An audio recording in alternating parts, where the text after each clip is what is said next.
Welcome back to The Dive. US consumer prices jumped 6.2% in October, the biggest inflation surge in more than 30 years. And our guest today will deep dive into the surging inflation rate, gold and Bitcoin as a hedge against inflation, $3,000 gold price, and gold royalties. He is the chairman and CEO of Gold Royalty Corp. David Garofalo is joining us today. But before we bring David on, just a quick reminder to smash on that subscribe button.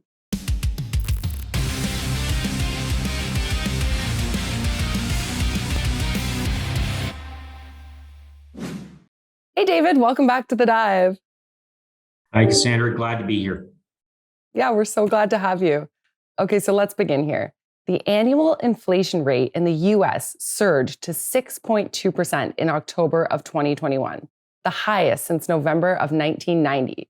So let's start off with the most common debate. Do you think inflation is transitory? Certainly not. I don't think housing prices are going to go down. I don't think you're going to see energy prices go down or food prices go down. There's been so many permanent disruptions in the supply chain.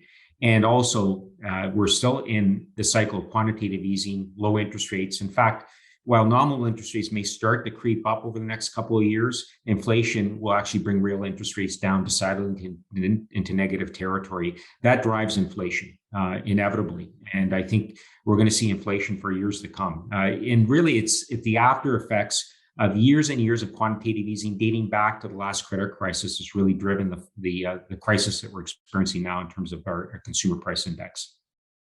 The Bank of Canada is talking like they will be aggressive in terms of rate hikes. Do you think this is lip service, or do you see Tiff Macklem raising rates in the near future?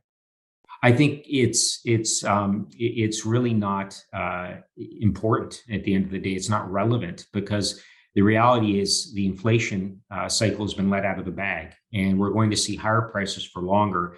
So regardless of what Tiff Macklem or the Federal Reserve does, Jerome Powell does in the US in terms of raising nominal rates on an incremental basis, inflation is still going to drive real rates down decidedly into negative territory, which is hugely constructive for hard assets. That's why we're seeing all-time highs for commodities like copper. We're starting to see gold approach its all-time highs again, because those assets are finite in quantity, whereas money supply is infinite in quantity.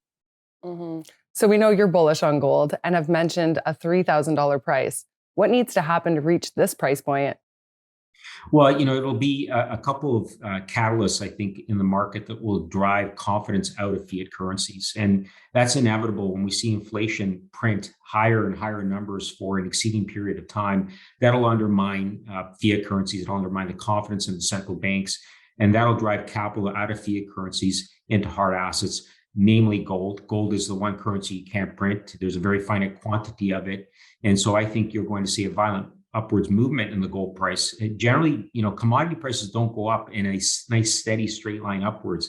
We've seen that in the copper market in the last couple of years. Copper a year and a half ago was $2 a pound. Today, it's at all-time highs of approaching $5 a pound. It happened quickly, violently. When the confidence turns in the market from one asset class to another, it generally is a mass exodus from one asset class and a mass entrance into another. And that's what we've seen in copper. We're certainly going to see that in gold. Mm-hmm. Bitcoin has outpaced gold substantially year to date, with the digital coin up nearly 133% and the yellow metal down about 4%. Some investors are opting for Bitcoin over gold as a hedge against inflation. Do you think this is a reasonable strategy in the long run? Look, I understand the phenomenon. I think there's younger investors that see Bitcoin as a preserver and safeguarder of capital in an inflationary environment. They have lost confidence in their fiat currencies, so they're trying to find life preservers where they can. But of course, I don't think there's any barriers to entry in the digital currency market. And I think ultimately that'll drive down valuations to more rational levels, particularly as the central banks start to domesticate digital currencies, as they start to introduce their own digital currencies. It'll capture the market share that Bitcoin and other cryptocurrencies have enjoyed, and I think bring their valuations down to more rational levels. So I think cryptocurrencies are certainly here to stay. They're absolutely intrinsic to how the economy is moving towards a digital and blockchain platform. But I think ultimately you're going to see a reduction in valuation to more rational levels in time. Mm-hmm. Okay, so let's talk about Royalty Gold Corp now.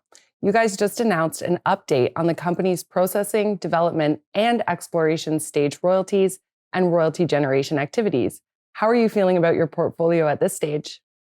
Well, Gold Royalty Corp is enjoyed exponential growth this year. We launched an IPO in March and raised $90 million and got a post-money valuation of $200 million. We've since quadrupled our size and increased our royalty portfolio more than tenfold through the acquisition of three of our peer companies, namely Ely Gold, Abitibi Royalties, and Golden Valley Royalties as well. And that, again, saw an exponential increase in the number of royalties, introduced 6 cash flowing royalties into the portfolio, 7 in construction, which will see our cash flow grow 5-fold over the next 5 years. So we're in a strong upward trajectory. It's been a very, very busy year for us. We've grown very, very quickly, and we've graduated into the second tier in the gold royalty space. We're starting to approach $1 billion in valuation, and we're seeing significant liquidity in our stock and significant growth in our cash flow. So we really made ourselves a player in the royalty space. Awesome. So what is Royalty Gold Corp's strategy in terms of growth? Well, Gold Royalty Corp will still continue to focus on both M&A and acquiring individual royalty opportunities. And we've done both in more or less equal measure this year.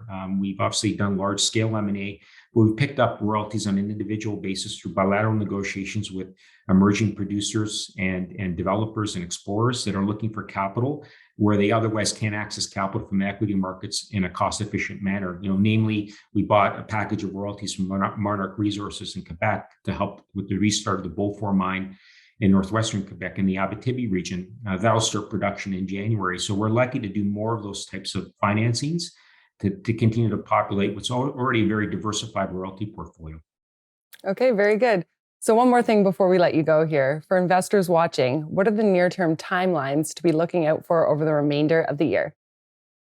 Well, we'll continue to acquire additional royalty opportunities. We've been very active on the acquisition side, so there'll certainly be catalysts there. But within that 191 royalty portfolio, we have a lot of organic growth. As I mentioned, we have 7 projects in construction to complement the 6 we already have in production. So we'll see a nice steady upward trajectory in our cash flows over the next 3 to 5 years, up about 5-fold over that 5-year period.